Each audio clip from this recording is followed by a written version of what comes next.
All right, let's talk about one of the weirdest, most fascinating problems in AI today. You've probably seen it yourself. Why do these super advanced models sometimes just make stuff up? And they do it so confidently. It's a phenomenon called hallucination. And today, we're going to break down exactly why it happens. So, just how weird can this get? Well, let's dive right into an example from a recent paper that really shows what we're up against.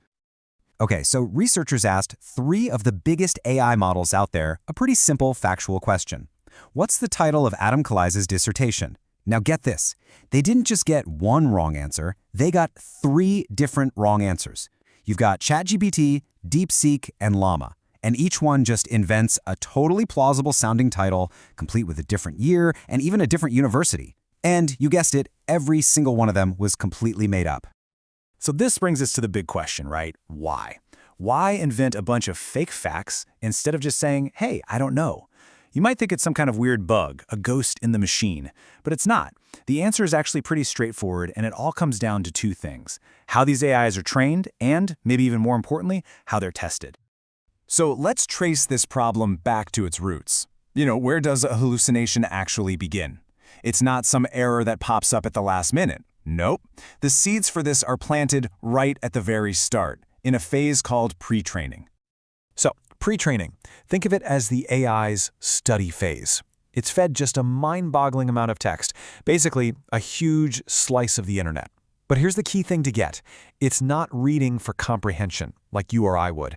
It isn't learning facts or truth, it's learning patterns. It's becoming a master statistician, figuring out which word is most likely to come next in a sentence to make it sound right.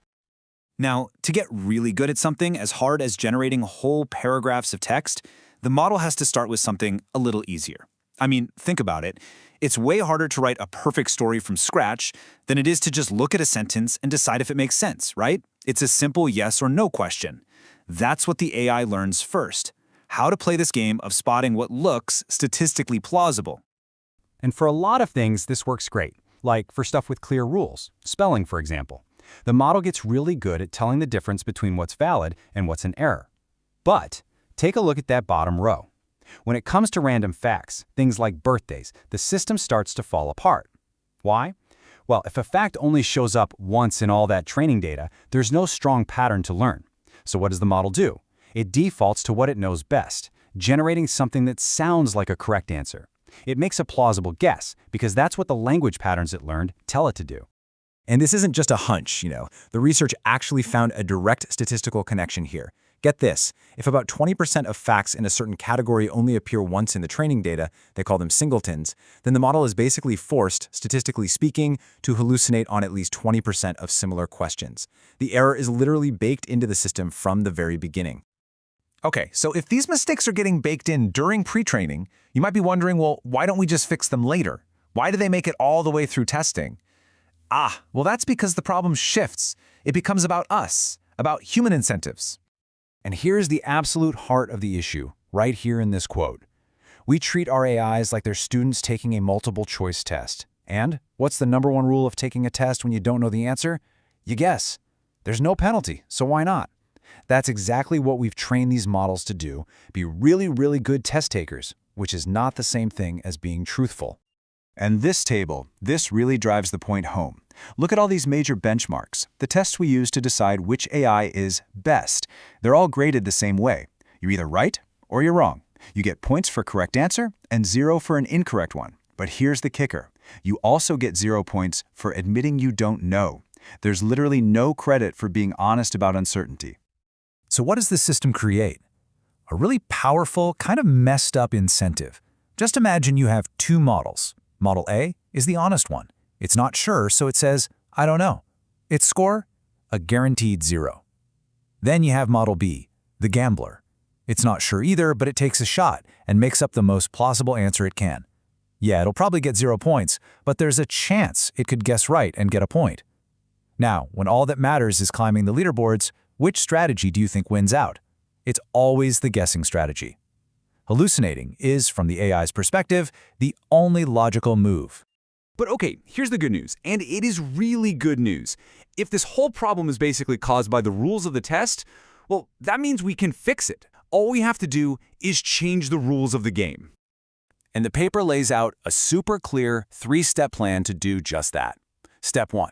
We just have to admit it. Our tests are broken. They reward guessing, not truth.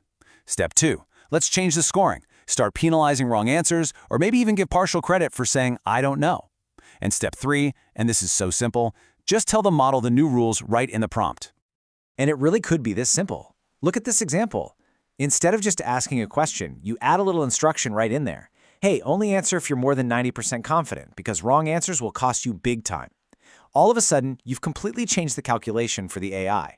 The incentive flips from always take a guess to, wait, I better be careful here.